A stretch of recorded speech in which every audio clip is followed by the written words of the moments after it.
أعوذ بالله العلي العظيم بوجهه الكريم وبسلطانه القديم من الشيطان الرجيم. بسم الله الرحمن الرحيم. السلام عليكم ورحمة الله وبركاته. الحمد لله الذي أنزل فيه القرآن هدى للناس وبينات من الهدى والفرقان. أشهد أن لا إله إلا الله وحده لا شريك له أحدا صمدا لم يلد ولم يولد ولم يكن له كفوا أحد وأشهد أن محمدا عبده ورسوله أرسله بالهدى ودين الحق. اللهم صل وسلم وبارك على سيدنا محمد وعلى آله وصحبه أجمعين. سبحانك لا علم لنا إلا ما علمتنا إنك أنت العليم الحكيم. وقال النبي صلى الله عليه وسلم: من صام في رمضان إيمانا واحتسابا غفر له ما تقدم من ذنبه. Barang sesiapa yang berpuasa kerana menegakkan hukum hakam Allah Subhanahu wa taala, maka Allah Subhanahu wa taala kurniakan syurga untuknya. Bahkan diampunkan dosa-dosa oleh Allah Subhanahu wa taala segala dosa-dosa yang terdahulu. Alhamdulillah, pada petang ini kita ikuti sambungan pengajian Aqidatul Najin, pengajian Tauhid, muka surat yang ke 39.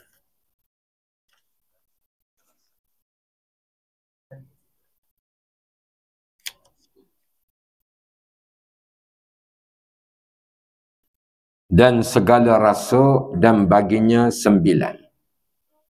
Bagi yang pertama pahit, bagi yang kedua pedas, dan yang ketiga manis, dan yang keempat kelap, dan yang kelima masam, dan yang keenam perak, dan yang ketujuh masin, dan yang ke-8 lemuk, dan ke-9 tabar. Dan segala bau-bauan maka baginya amat banyak. Maka sekalian itu adalah a'rad yang bahabu, yakni sifat bagi jirim. Alhamdulillah. Tujuannya kita dapat mengenali iaitu perbezaan di antara Allah Subhanahu wa taala dengan makhluk. Ini tujuannya. Bukan nak bincang pedas manis masing, itu tak penting. Di sini dia nak mengajak kita supaya kita mengenali a'rad. A'rad ni adalah benda yang baharu, yang boleh dibilang-bilang walaupun tak nampak. Pedas tak nampak, manis tak nampak, masam tak nampak, tawar semua tak nampak. Kita nampak hanya gula, kita nampak hanya garam, kita nampak hanya lemak, tapi kita tak nampak. Kita tidak nampak tawar, kita tidak nampak. Maka begitulah Allah Subhanahu wa taala. Tidak semestinya syarat seseorang manusia ni, dia kata saya nak beriman pada Allah sekiranya saya nampak Allah. Inilah pernah berlaku di zaman Nabi Musa AS. Satu kaum tu habis Allah binasakan sebab dia kata, wahai Musa, kalau betul lah Allah ni ada, tunjuk Allah pada aku. Nabi Musa beritahu, kalau sekiranya Allah perlihat pada kamu, adakah Allah Subhanahu wa taala sama dengan apa yang kamu lihat? Allah tidak sama. Laisa kamitsli syai'un wa huwa as-sami'ul basir. Allah Ta'ala tidak menyamai dengan segala sesuatu. Dialah yang maha mendengar, lagi maha melihat. Ini akidah. Dia tidak sama. Dan Allah perkenalkan dirinya wal awwal wal akhir wal zahir wal batin. Allah Ta'ala maha bermula. Artinya, Allah tidak berhajat kepada permulaan sebagaimana permulaan makhluk. Makhluk ni ada bermula. Nak buat bangunan ni mesti ada tarikh kan. Kita pun ada tarikh jadi kita. Jadi Allah maha menguasai segala permulaan. Maka Allah tidak perlu bermula. Wal akhir, Allah yang maha menguasai segala yang akhir. Bahkan Allah tidak menyamai segala yang bermula, segala berakhir. Wal zahir wal batin. Allah Ta'ala maha zahir. Allah zahir. Tetapi zahir Allah tidak sama dengan zahir makhluk. Kalau sama, maka akan timbullah keraguan bahawa Allah ada kelemahan. Subhanallah. Kita ambil dalam makhluk. Apa yang paling besar pada makhluk?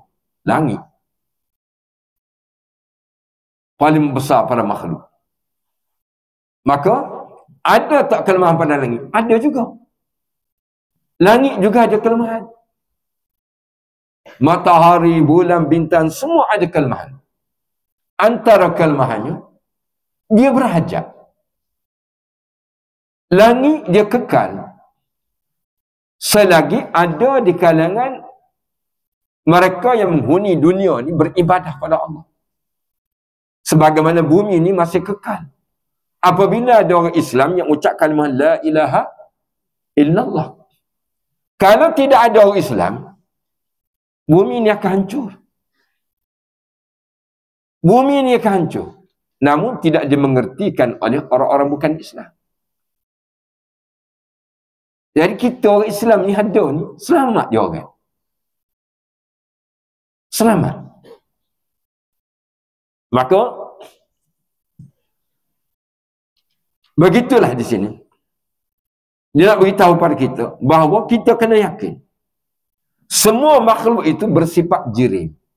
Jirim ni iaitu ada yang boleh dilihat, ada yang tak boleh dilihat. Seperti manis, masim, itu tak boleh lihat. Maka sekalian itu adalah dalam a'rad. Yang baharu yakni sifatnya jirim. Sifatnya adalah jirim. Apabila sebut jirim, pasti dia berhajat. Kita semua berhajat. Allah Ta'ala tidak berhajat. Dan dia kata, ketahuilah olehmu apabila sudah tetaplah bahawa alam ini sekaliannya muhdisun, yakni baharu. Alam ini semua baharu, walaupun malaikat, syurga, neraka, ini semua baharu. Jangan kita makna baharu tu baru buat, tak. Baharu di sini dalam bahasa tauhid iaitu apa-apa yang dicipta itu baharu. Allah Ta'ala qadim, sedia kala. Allah tidak baharu. Maka makna baharu itu dahulu daripada adanya Adam. Apabila sebut yang baharu, asalnya tidak ada. Adam ni tidak ada. Adam bukan. Asalnya tidak ada. Maka Allah mengadakan. Maka yang mengadakan dia itu Allah Subhanahu wa Ta'ala. Zat yang maha wajib al-wujud. Allah Ta'ala wujud, wajib. Bukan harus wujud Allah Ta'ala. Dia yang mengada segala yang ada. Yang tiada baginya permulaan. Allah Ta'ala tidak ada permulaan. Dan tiada berkesudahan. Allah Ta'ala tidak ada kesudahan. Baqa namanya. Dan ada baginya beberapa sifat kamalan. Allah Ta'ala sifat sempurna. Dalam nama-nama Allah itu sifat-sifat Allah. Itu sifat Allah. Wujud, qaidan, baqa, mukhalafatul hawadis. Semua itu sifat-sifat Allah. Yang sempurna semua. Ada pun makhluk ni sifat dia tidak sempurna. Walaupun Nabi sekalipun, walaupun malaikat. Tidak sempurna. Tidak sempurna. Walaupun syurga sekalipun tidak sempurna. Bahkan Allah minta lagi penghuni-penghuni syurga, mintalah apa yang kamu nak nikmat daripada syurga, aku akan tambah. Maka berlakulah penambahan dalam syurga. Yang tiada baginya permulaan dan tiada berkesudahan, dan ada baginya beberapa sifat kamal yang tiada terhingga baginya pada bilangan-bilangan nafsul amr, iaitu diri seseorang tu, maka dia tidak sempurna. Sama ada sifat yang wujudiyah ataupun salbiyah. Apa makna wujudiyah? Kalau wujudiyah pada Allah Subhanahu wa taala, wujud Allah tidak bergantung dengan apa-apa. Adapun wujudiyah pada makhluk, dia bergantung. Ini pegangan kita dan akidah. Kita bergantung. Kita bergantung makan, minum, pekerjaan. Semua kita bergantung. Bergantung pada pernafasan, anggota. Atau salbiah. Apa makna salbiah? Salbiah ni yang berlawanan sifat kesempurnaan. Kerana beberapa hadis menunjukkan tiada berkesudahan kamalat Allah Ta'ala. Hadis Nabi SAW beritahu sifat sempurna Allah Subhanahu Ta'ala iaitu tidak berkesudahan. Maknanya jangan kita fikir lama-lama Allah dulu, Allah sekarang macam mana ya? Tak. Allah dulu dan sekarang pun kekal macam tu. Kita dulu sekarang dah berubah kan? Dah berubah dah. Allah dulu, Allah sekarang sama juga. Maknanya tidak berubah. Tetapi tiada wajib kita ketahui atas jalan tafsir. Tak perlu kita nak kaji Allah, hukumnya haram. Kalau kita masih ingat 4 perkara, dia haram kita fikir pada Allah yang merosakkan iman. Yang pertama apa? Yang pertama, jangan tanya Allah Ta'ala aina, di mana Allah. Jangan buat perbincangan. Di mana Allah? Adakah Allah di langit? Adakah Allah di bumi? Allah turun sepertiga malam di malam Lailatul Qadar. Jangan difikir. Memadai apa yang diberitahu oleh Allah dalam Quran ataupun hadis Nabi sallallahu alaihi wasallam, terima sahaja. Kalau kita fikir, rosak. Rosak kita. Sebagaimana Allah Ta'ala cabar kita. Allah Ta'ala cabar kita supaya kita fikir tentang makhluk. Fikir tentang makhluk pun tak berkesudahan lagi. Rambut atas kepala pun tak pernah tahu lagi tak berapa helai. Yang paling hampir dengan mata, bulu apa? Bulu mata. Berapa bulu mata kita ada? Pun tak tahu lagi. Maknanya lemahnya kita, dhaifnya kita. Dalam badan kita, saya tanya doktor pakar saraf. Berapa banyak saraf dalam badan? Oh, dia kata saya ni pakar ni, ustaz tanya jam saya nak jawab. Jam saya. Kita saraf kita tak tahu lagi dalam badan. Hanya sebut beribu tu aja.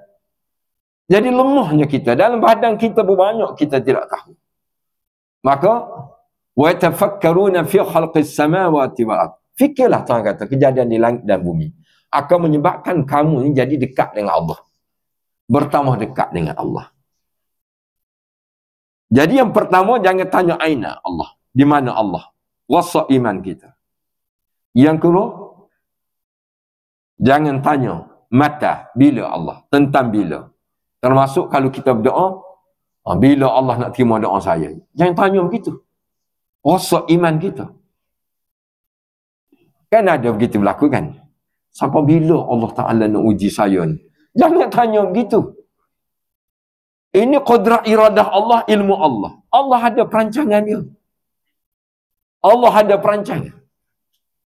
Sebab itulah kalau kita berdoa, doa kita Allah terima. Hanya sahaja Allah Ta'ala sama ada disegera atau disimpan. Allah simpan doa kita. Boleh jadi kalau Allah segerakan doa yang kita pinta, boleh jadi dengan nafsu kita ni rosak kita. Kita jadi lupa diri. Maka Allah simpan sebab Allah Maha mengetahui tentang kita. Tiba-tiba jawab, iyalah saya pun tahu juga. Cakap begini jadi fasik. Hukumnya fasik. Kita jangan cakap tentang Allah bila. Bila Allah Ta'ala nak terima doa kita, serah pada Allah. Bila kesengsaraan kita nak berkesudahan, serah pada Allah. Hanya kita kena usaha. Allah Ta'ala perintah pada kita usaha. فَإِذَا عَزَمْتَ فَتَوَكَّلَ عَلَى اللَّهِ إِنَّ اللَّهَ يُحِبُّ الْمُتَوَكِّلِينَ. Allah Ta'ala perintah. Maka bila mana kamu buat perancangan, berserah pada aku. Sesungguhnya orang-orang berserah pada aku amat disukai oleh Allah. Allah suka. Di sinilah tuan-tuan dan puan, kita perlu perbaiki. Setelah dia usaha dulu. Kalau tak berjaya, baru serah pada Allah. Salah. Itu silap. Itu salah. Dia usaha, tak berjaya. Awal kita serah pada Allah. Itu silap. Itu bukan orang berakidah. Dalam akidah Ahlussunnah wal Jamaah, Tuhan kata, فَإِذَا عَزَمْتَ, maka bermula kamu buat perancangan. Belum buat lagi kan? Baru rancang. Saya ni rancangan nak buat gini-gini. Serahlah pada serah. Dalam kita buat apa-apa, kita serah pada Allah. Daripada awal hingga akhir, serah pada Allah. Serah pada Allah. Inna Allah yuhibbul mutawakkilin. Sesungguhnya Allah amat suka orang-orang berserah diri. Ini yang silapnya. Dia buat tak berjaya, saya serah pada Allah. Ini silap. Ini silap. Kita serah pada Allah mula-mula lagi. Mula-mula apa-apa kita nak buat, kata Allah Ta'ala, kamu serah dengan aku. Lepas tu kamu buatlah. Buat. Jadi kalau kita ada sifat tawakal, berjaya pun berjaya, tak berjaya pun berjaya. Kalau kita meniaga, untung pun untung, rugi pun untung. Kalau kita buat apa-apa dengan kita bertawakal, dia tetap menang. Menang pun menang, kalah pun menang. Ini kelebihan kita tawakal pada Allah. Kita tawakal pada Allah. Satu hari Nabi Allah Ibrahim AS, orang yang kuat tawakal. Ketika beliau dengan Sarah, isterinya yang pertama, kehabisan makanan. Musim kemarau. Sekeping roti pun tak ada. Maka isteri kata, pergilah cari apa-apa makanan. Maka Nabi Ibrahim bawa satu guni kosong. Guni yang kosong, keluar daripada rumah. Pergi cari makanan. Lepas tu, tiba-tiba seekor burung terbang. Bawa sekeping roti, terlepas. Jatuh depan Nabi Ibrahim AS. Nabi Ibrahim ambil. Burung tak main datang ambil lah. Elok Nabi Ibrahim nak makan roti. Lalu pula ada orang miskin. Dia kata, aku ni tak jumpa makanan dah lama. Anak-anak aku kat rumah berkelaparan. Nabi Ibrahim bagi. Sebab dia rasa ini lebih penting daripada dia. Maka dia terus berjalan lagi nak cari sumber-sumber makanan. Gagal. Tak jumpa sumber makanan. Hari dah petang, dia balik. Maka Nabi Ibrahim, dia kata, aku tawakal pada Allah untuk menggembirakan isteri aku. Nak gembirakan isteri, dia berpasir dalam guni. Sampai rumah, dia letak. Dia keluar pula cari makanan. Tapi letak pasir dulu. Sebab dia tawakal, itu jalan tak ada untuk gembirakan isteri. Mudah-mudahan isteri tengok, oh dah ada ni makanan. Wah, itu pasir. Keluar pula dia. Maka dia balik ke rumah. Dah lama keluar pergi jumpa, tak jumpa dia. Balik-balik, isteri dia Sarah sedang memasak. Nabi Ibrahim tanya, masak apa? Dia kata, masak abang bawa balik ni lah. Gandum. Kejut Nabi Ibrahim AS. Allah boleh ubah pasir jadi gandum. Apa pengajaran kita nak ambil sini? Tawakal. Mula keluar, berserah pada Allah. Lepas tu usaha walaupun minimal. Apa minimal? Nak gembirakan isteri ya. Bukan nak menipu. Nak menggembirakan. Mudah-mudahan kalau guni puasa tu lagi hampa dah. Allah boleh ubah. Pasir boleh jadi gandum. Subhanallah. Ini tawakal, tuan-tuan. Ini tawakal. Dan pengajaran ketiga, jangan ke tepi orang meminta. Orang meminta jangan ke tepi. Holalah walaupun 10 sen. Bagi. Dia sedang meminta. Lebih-lebih lagi kita di bulan Ramadan. Di bulan Ramadan ini, kita kena jadi pemberi. Sebab Nabi SAW ada mengingatkan kepada kita, iaitu berkenaan dengan 4 amalan yang dirindui oleh syurga. 4 amalan. Syurga ni rindu 4 amalan. 4 amalan ni syurga sangat rindu. Pertama siapa, tuan-tuan? Talil Quran. Orang yang sibuk baca Quran. Duduk kat mana buka, walaupun sayat 2 ayat pun dia baca. Walaupun tak sempat nak buka, dia baca Qul Huwallah 3 kali. 3 kali. Ini syurga rindu. 4 amalan yang syurga rindu, 4 amalan yang neraka rindu. Na'udzubillah min zalik. Yang pertama, talil Quran. Orang yang suka baca Quran. Duduk kat mana-mana pun baca Quran. Yang kedua, wa hifzil lisan. Orang yang jaga lidah. Jangan bercakap sia-sia, mengumpat fitnah orang. Sekarang bukan lidah dah, ni jari jemari. Dia jaga.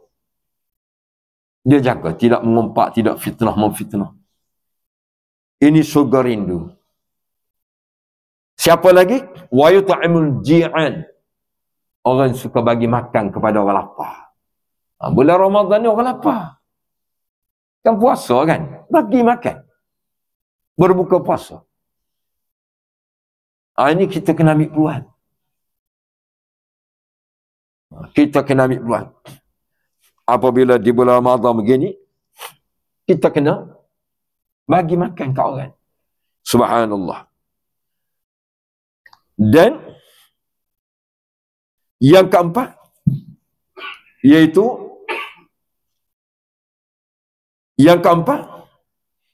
orang yang suka menghubungkan silaturahim. Orang yang suka menghubungkan silaturahim. Kita jangan memecahkan silaturahim persaudaraan Islam kita. 4 doa di bulan Ramadan ni Allah Ta'ala tidak terima, ingat ya. Pertama siapa? Aqul walidain. Dia berdoa pun tak terima. Rasulullah SAW beritahu, pertama, anak yang berlaku kasar pada ibu bapa. Jangan angkat suara. Jangan tinggi suara, jangan herdik, jangan sergahan ibu bapa. Allah Ta'ala tak terima doa. Bekas ulama kata 4 perkara ni Allah tak terima ibadah puasa dia. Yang kedua, waqati'ur rahim. Orang memutuskan silaturahim. Dia nak berbalas kita tak apa, kita tak nak balas dia. Jangan putus, doa kita tidak mustajab. Yang ketiga, wasyaribil khamr. Orang kekal minum arak. Terbabit dengan dadah. Dia kekal. Doa dia tak terima oleh Allah. Na'udzubillah min zalik. Dan yang keempat, wasyirku. Wasyirk. Orang yang berbuat syirik. Syirik ni ada 2 yang kita dah belajar kan. Pertama, syirik jaliyah. Yang ketiga, syirik khafiyah. Syirik jaliyah ni jelas. Pakai tangkap-tangkap. Suka dengan tangkap-tangkap.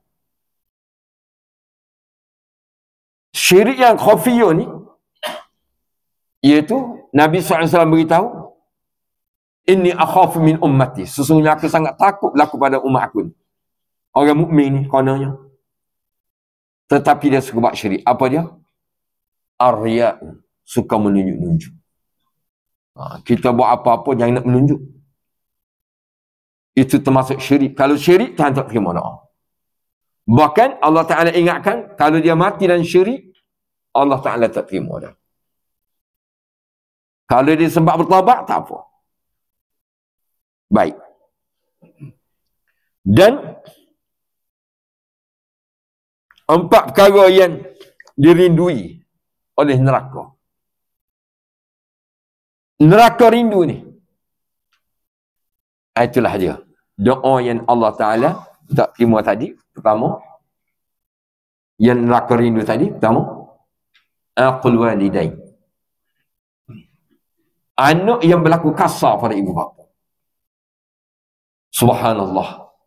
Ada pernah saya jumpa hamba Allah ni. Mari jumpa saya. Bawa ibu dia berubat. Lepas tu. Dia tengkin-tengkin ibu. Saya kata jangan buat macam ni. Dia kata ibu saya pun masa saya budak-budak dulu, dia buat juga macam saya. Tak boleh. Maka adalah satu cerita. Sayangnya seorang ibu pada anak ni. Anak dia pergi nak buang ibu dia ni. Nak buang dalam hutan belantara. Dia dukung. Dia bawa. Ibu dia tanya nak ke mana bawa ibu? Dia kata nak pergi di hujung desa sana. Lepas tu, ibu dia ni takut anak tersesat nak balik daripada hutan kan. Ibu dia ni patahkan ranting-ranting. Lalu ke depan sikit, patah ranting. Lalu depan sikit, patah ranting. Lalu depan sikit, patah ranting. Elok sampai tu, dia anak beritahu kat ibu tinggal di sini ya. Ibu dia kata, nak, kamu jumpa ke jalan nak balik? Kalau kamu tak berjumpa, ibu dah potong ranting-ranting, ikut jalan yang ibu dah potong ranting. Sayangnya ibu pada anak. Sayangnya ibu pada anak, dia potong ranting ni untuk anak. Supaya anak tak sesat keluar. Maka menangis si anak ni. Menangis si anak ni. Namun beginilah hakikat yang berlaku hari ni. Kadang-kadang mai jumpa saya, Ustaz, bila madrasah Ustaz orang tua-tua nak siap? Kenapa ni? Kalau nak belajar saya terima. Kalau saya rasa adik-adik-beradik saya dah bertelakuh kan. Punca ibu. Kata macam ni saya dah tak terima. Saya tak nak terima macam ni. Kalau ibu awak nak belajar boleh. Kalau mai nak letak madrasah, kerana bosan dengan ibu, jangan. Subhanallah. Ini hakikat yang berlaku hari ini. Allahu Akbar. Baik. Penutupnya, ini neraka rindu ni, neraka rindu. Pertama, aqul walidain, saya ulangi. Yang kedua, wasyaribul khamr, mereka yang peminum arak. Yang ketiga, waqati'ur rahim, mereka yang suka berbalah. Suka berbalah. Suka berbalah. Yang keempat, wasyirk, orang-orang yang berbuat syirik. Ini neraka rindu. Maka kita minta ampun dengan Allah SWT di bulan Ramadan ini adalah bulan pengampunan Allah SWT, yang mana Allah Ta'ala ampun dosa-dosa kita ketika mana Nabi Musa alaihissalam mengadu pada Allah SWT. Ya Allah, ada tak lagi umat yang lebih baik pada aku tentang ibadah ni? Sebab aku ni kalimullah yang boleh berbicara dengan Allah. Maka jawab Allah Ta'ala pada Nabi Musa, ada, bukan Nabi, umat Nabi Muhammad sallallahu alaihi wasallam. Wahai Musa, kamu dengan aku ni ada 70,000 hijab. 70,000 hijab. Walaupun kamu boleh berbicara dengan aku. 70,000 hijab. Malaikat Jibril ni kalau dekat satu hijab Allah terbakar. Kamu tak terbakar. Tapi kamu tetap ada 70,000 hijabnya. Tetapi umat Nabi Muhammad SAW ketika dia berpuasa, tatkala dia nak berbuka puasa, aku angkat hijab aku 70,000. Maka berdoalah dengan aku. Pasti aku terima. Ini mulia umat Nabi Muhammad sallallahu alaihi wasallam. Lalu Nabi Musa kata, wahai Allah, jadikanlah aku umat Nabi Muhammad sallallahu alaihi wasallam. Tak boleh. Ini istimewa untuk umat Nabi Muhammad sallallahu alaihi wasallam. Maka tuan-tuan dan puan, waktu nak berbuka, jangan lupa berdoa. Doa jangan sembang kosong. Berdoa. Allah angkat 70,000 hijab. Dinding. Hijab ni dinding. Terhalang. Jadi orang paling rugi sekali. Bagi orang berpuasa, dia tidak ambil kesempatan berdoa. Doa. Allah terima. InsyaAllah ya. Sekadar itulah sahaja. Mudah-mudahan Allah memberkati dan merahmati kita. Ada soalan? Tak ada ya. InsyaAllah. Kita bertemu di hari yang lain. Kiranya ada silap dan salah daripada saya, mohon kemaafan. Kita sulahi dengan membaca tasbih kafarah. Jadi insyaAllah tuan-tuan, di bulan Ramadan ini, kita rebutlah peluang. Bukan untuk saya, untuk kita semua, tuan-tuan. Dan niatlah untuk ibu bapa. Iaitu, kami lancar pun tidak sentiasa. Iaitu kami sekarang dalam pembinaan. Sebab keuangan kita terhadkan sikit-sikit. Di Sungai Buloh, Batu 19, kurang. Kita buat untuk hafizah dan untuk mu'alaf. Serta orang tua-tua yang nak belajar. Kawasan perempuan semua.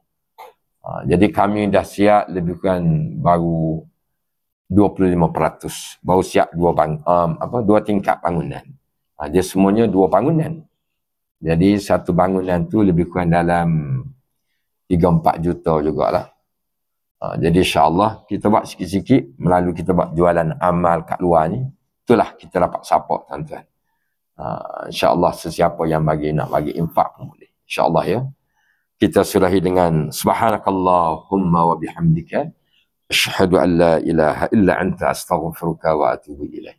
Aqulu qawli hadha wa astaghfirullah li wa lakum wa billahi taufiq wal hidayah. Wassalamu alaikum warahmatullahi wabarakatuh.